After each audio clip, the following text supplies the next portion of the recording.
আচ্ছা, একটু ভাবুন তো, যদি হঠাৎ করেই শোনা যায় যে আমাদের এই সুন্দর পৃথিবীটা মাত্র কয়েক ঘন্টার মধ্যেই ধ্বংস হয়ে যাবে। ব্যাপারটা শুনে আপনাদের হাস্যকর মনে হলেও এটা বাস্তবায়ন না হওয়ার মতো কোনো কারণ নেই। মনে পড়ে পৃথিবীতে কয়েকশো বছর ধরে রাজত্ব করা ডাইনোসররা কিভাবে মুহূর্তের মধ্যে বিলুপ্ত হয়ে গিয়েছিল। এখন প্রশ্ন একটাই, পৃথিবী যদি পুনরায় তার সেই ধ্বংসাক্ত রূপ ধারণ করে, তাহলে কি আদৌ পৃথিবীতে কোনো প্রাণের অস্তিত্ব থাকা সম্ভব?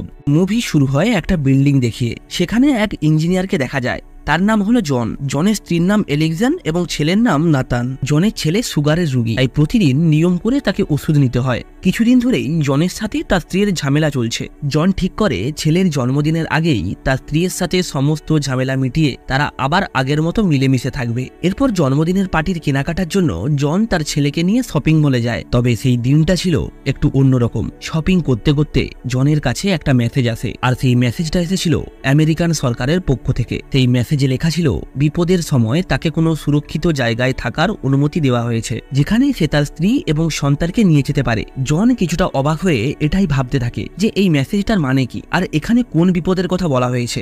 আসল ঘটনাটা হলো, বেশ কিছুদিন ধরেই সংবাদ মাধ্যমে একটা খবর শোনা যাচ্ছিল, মহাকাশে ক্লার্ক নামের এক বিশাল ধূমকেতু পৃথিবীর কাছ থেকে যেতে পারে। আমরা ছোট থেকেই বইয়ের পাতায় থাকা ছবিতে দেখে এসেছি ধূমকেতুগুলো দেখতে ছোট ছোট গোলকের মতো। তবে বাস্তবে কিন্তু এটা সম্পূর্ণই ভুল ধারণা, কারণ কিছু কিছু ধূমকেতু এতটাই বড় হয় যে আমাদের 2-3টে পৃথিবীও কম পড়ে যাবে। ঠিক তেমনই এই ধূমকেতুটা যেটা পৃথিবীর পাশ থেকে যাবে, সেটা আকারে এতটাই বড় ছিল যে সেটাকে দিনের আলোতেও দেখা যাবে। তবে সরকার থেকে জানানো হয়েছে যে এই ধূমকেতু কোনোভাবেই পৃথিবীতে এসে পড়বে না, সেটা মহাকাশেই নষ্ট হয়ে যাবে। সুতরাং এ ব্যাপার নিয়ে চিন্তার কোনো কারণ নেই। আর যেহেতু এটা নিয়ে চিন্তার কোনো কারণ নেই, তাই সবাই ব্যাপারটাকে মজা হিসেবেই নিচ্ছিল।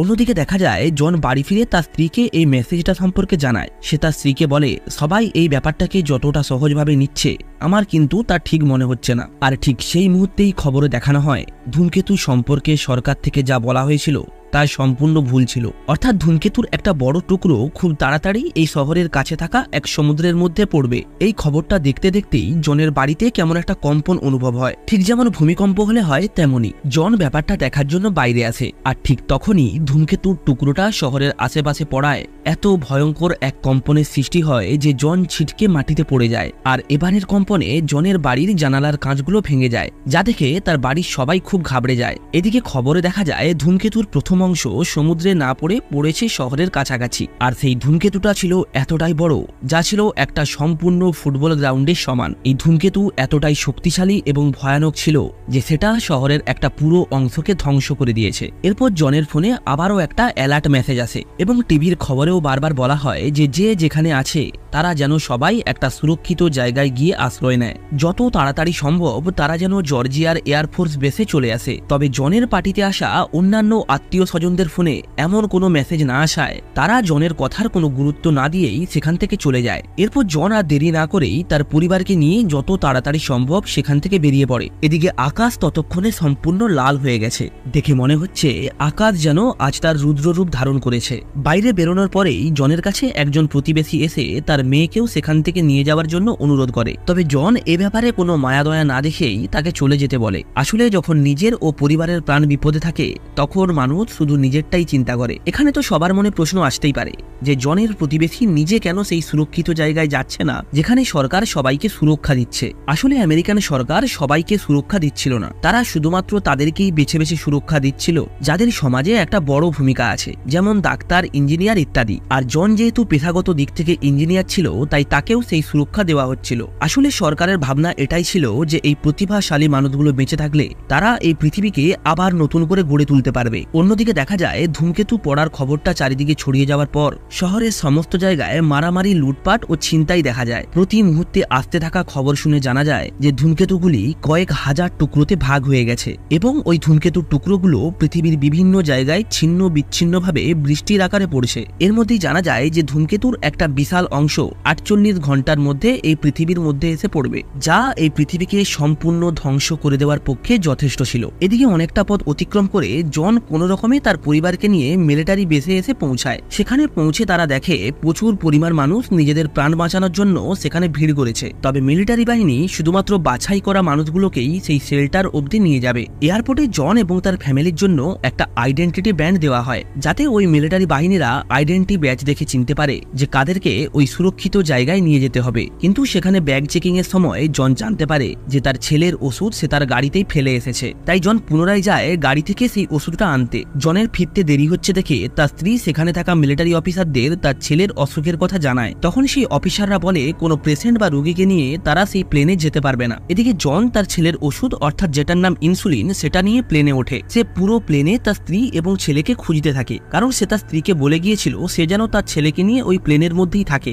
এর মধ্যেই জন জানতে পারে যে কোনো অসুস্থ মানুষকে নাকি প্লেনে যেতে দেওয়া হচ্ছে না। সে মিলিটারিদের কাছে অনেক অনুরোধ করে বলে আমার বউ এবং বাচ্চা নিচেই রয়ে গেছে, ওরা প্লেনে উঠতে পারেনি, অনুরোধ করে আমাকে প্লেন থেকে নামার অনুমতি দিন, আমি ওদেরকে ছেড়ে যেতে পারবো না। প্লেনের দরজা খুলতেই দেখা যায় সেই জায়গায় মানুষেরা হামলা করে দিয়েছে, কারণ যেহেতু সরকার কিছু বাছাই করা মানুষদেরই সুরক্ষিত জায়গায় নিয়ে যাচ্ছিল, তাই শহরের বাকি মানুষেরা খুব ক্ষেপে গিয়েছিল। এরপর হঠাৎ করেই সেখানে গুলি চলতে শুরু হলে ওই প্লেনের কাছে দাঁড়িয়ে থাকা এক আর্মির হাতে গুলি লাগে এবং সেই কারণেই তার হাতে থাকা তেলের পাইপটা সেখান থেকে পড়ে যায়। সাথে সাথেই পুরো প্লেনটার চারিদিকে ওই তেল ছড়িয়ে পড়ে। জন সেটা দেখা মাত্রই সমস্ত প্যাসেঞ্জারদের বাইরে বেরিয়ে আসতে বলে, আর মুহূর্তের মধ্যেই পুরো প্লেনটাতে আগুন লেগে যায়। কোনো রকমে জন সেখান থেকে বেরিয়ে তার গাড়ির কাছে আসলে সে বুঝতে পারে তার স্ত্রী তার ছেলেকে নিয়ে তার বাবার কাছে চলে গেছে, আর সে জনের জন্য গাড়িতে একটা চিঠি রেখে গেছে। এদিকে জনের স্ত্রী তার ছেলেকে নিয়ে হাঁটতে হাঁটতে একটা মেডিকেল শপে যায়, আর সেখানে তার ছেলের জন্য কিছু ইনসুলিন নিয়ে নেয়। অ্যালেক্সান সেখান থেকে বেরিয়ে একটা গাড়িতে থাকা পরিবারের কাছে সাহায্য চায় তাদেরকে গন্তব্যস্থলে পৌঁছে দেওয়ার জন্য,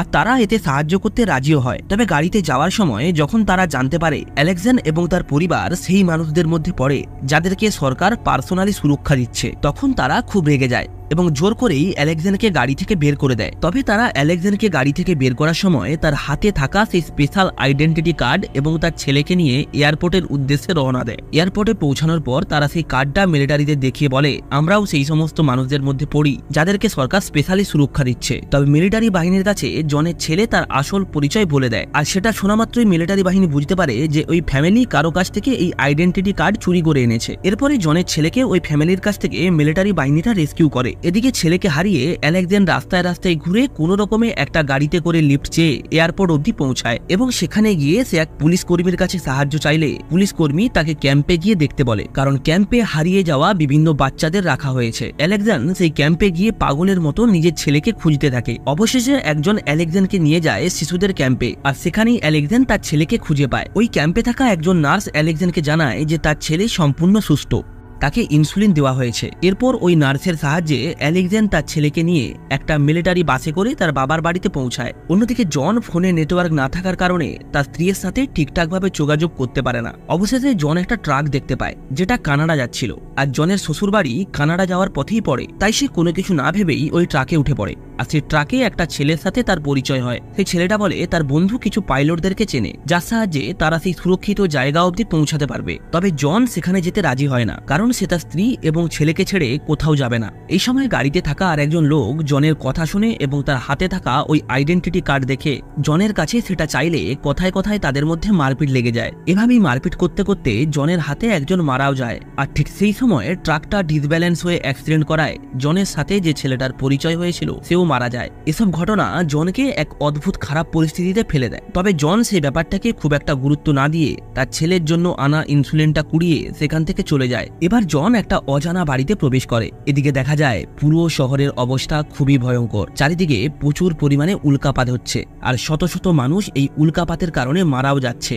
এরপর দেখা যায় আকাশের রং নীল থেকে পাল্টে সম্পূর্ণ লাল হয়ে গেছে। এরপর জন কোনো রকমে নিজেকে সামলে ওই বাড়ির সামনে থাকা একটা গাড়ি নিয়ে তার ছেলে ও স্ত্রীর উদ্দেশ্যে রওনা দেয়। সেখানে পৌঁছে সে জানতে পারে তার ছেলে এবং স্ত্রী কেউ সেখানে আসেনি। তবে বেশ কিছুক্ষণ পরেই ওই বাড়ির ল্যান্ডলাইনে একটা ফোন আসে। ফোনটা ছিল অ্যালেক্সানের। সে তার বাবাকে বলে আমি বাড়ির দরজার সামনেই দাঁড়িয়ে আছি। একটা দীর্ঘ যুদ্ধ এবং অনেক লড়াইয়ের পর অবশেষে তাদের পুরো পরিবার আবার একসাথে হয়। তবে আসল যুদ্ধ জয় তখনও বাকি ছিল। খবরে দেখানো হয় 48 ঘন্টার সময় প্রায় শেষের পথে, অর্থাৎ কাল সকাল 8:47-এ ধূমকেতুর সবথেকে বড় অংশটা পৃথিবীর বুকে এসে পড়বে, যা পুরো পৃথিবীকে এক নিমিষে ধূলিসাৎ করে দেবে। আর অনুমান করা হচ্ছে সেটা মূলত উত্তর আফ্রিকা এবং ইউরোপের মাঝামাঝি এসে পড়বে। এরই সাথে খবরে আরও জানা যায় যে এই ধ্বংসের হাত থেকে মানব প্রজাতিকে বাঁচানোর জন্য যে সমস্ত নির্বাচিত নাগরিকদের ব্যান্ড দেওয়া হয়েছে তাদেরকে একটা সুরক্ষিত বাংকারে মাটির নিচে প্রবেশ করানো হবে, যেটা সম্ভবত রয়েছে গ্রিনল্যান্ডে। এটা শোনার পর জন ঠিক করে ট্রাকে তার যে ছেলেটার সাথে দেখা হয়েছিল তার কথা মতোই সে তার বন্ধুর সাহায্য নিয়ে ফ্লাইটে করে কানাডা থেকে গ্রিনল্যান্ড পৌঁছাবে। এদিকে দেখা যায় ধূমকেতুর প্রভাব ধীরে ধীরে আরও জোরালো হতে শুরু করেছে।